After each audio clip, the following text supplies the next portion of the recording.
we can also, staff can help assist with that as well if you want to send an email. And then the next person up for comment is Kiwana. What's going on here? Okay, thank you again. This reparations is going to be statewide, am I correct?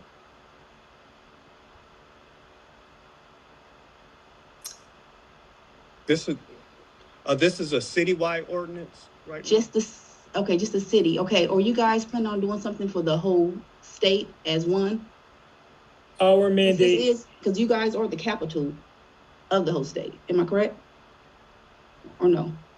Our mandate came from the St. Paul City Council. Our work is limited to the city of St. Paul. That's what we were tasked to do based on the resolution that was passed by the city council. So that is, at this point, the extent of our work. Anything that's happening in other spaces, we have no insight at this point on, or anything to contribute in terms of that at this point.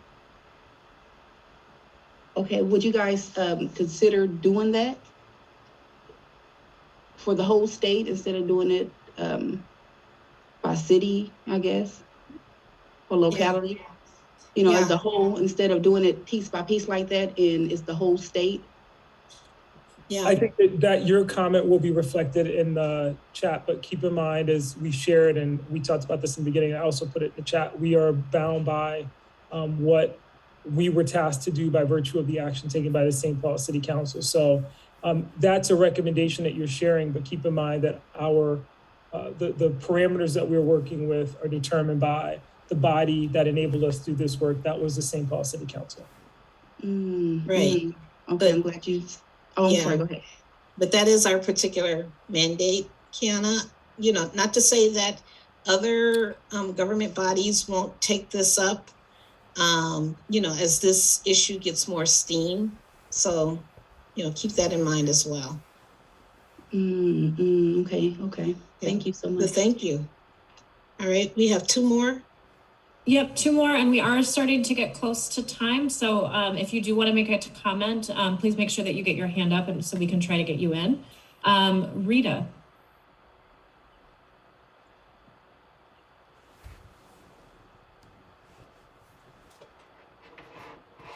Okay, unmute yourself, Rita. We can't hear you. Yeah, I'm talking to myself apparently. Okay, I'm sorry.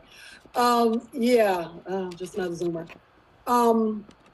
I cannot emphasize enough, because we are talking about a city charter and we are talking about reparations, which by definition is repair from something that happened in the past. I don't want to sound selfish, but I'm going to be selfish because I've been here for a while on and off. Again, I've been here 6 decades. I was born here.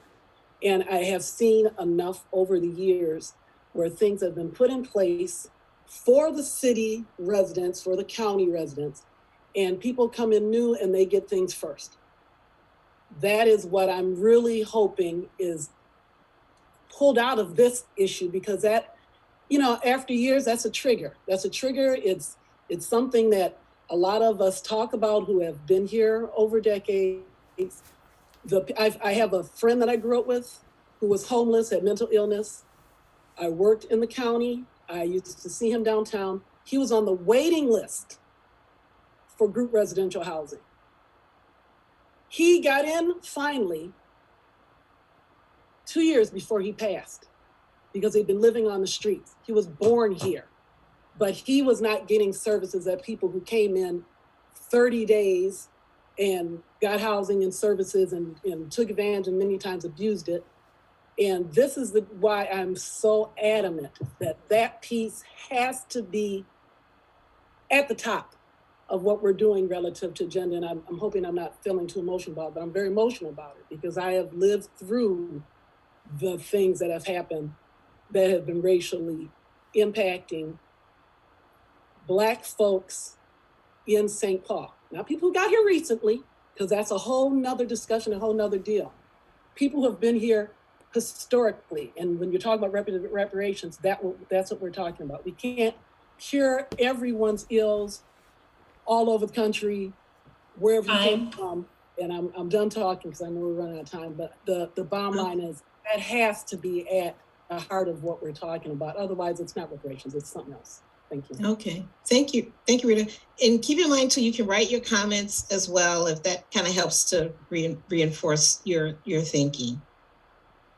Can I just add real quick, 30 seconds, that this resolution, and I should have said this in the beginning, the resolution passed on January 13th, 2021, and it apologized for holding Dred Scott and military slavery at Fort Snelling. It apologized for the destruction of the Rondo community, and it apologized for the St. Paul's role in institutional racism against its Black residents, and commits to building generational wealth for the American descendants of chattel slavery who reside in the city of St. Paul.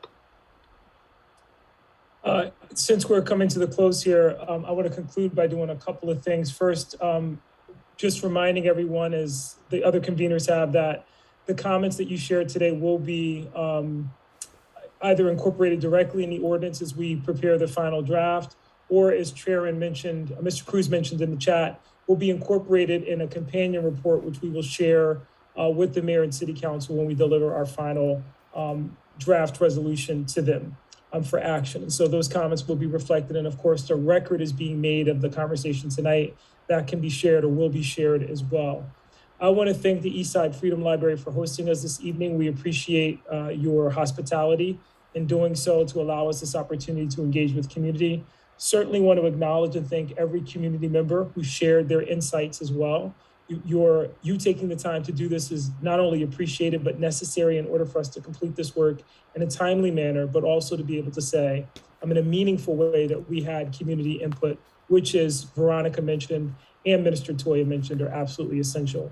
Last but not least, I want to acknowledge our colleagues from California. Thank you so much for taking the time to join us as well. We appreciate that, and certainly we're able to learn from your work and the work of colleagues across the country.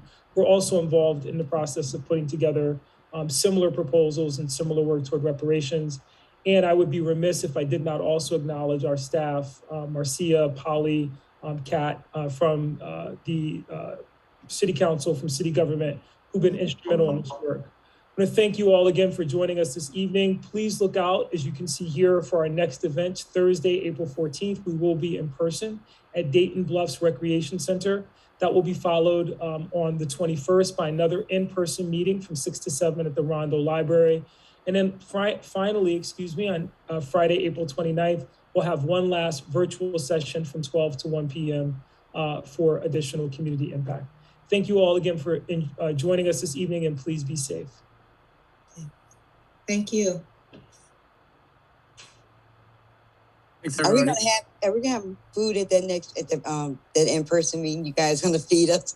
I just want to know. Yes. Okay, then I'll be there. Light refresh. Thank you. Okay, thank you.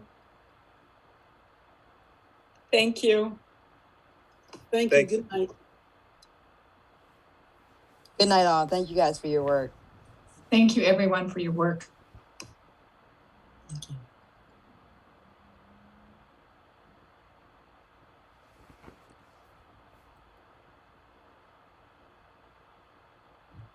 Thank you.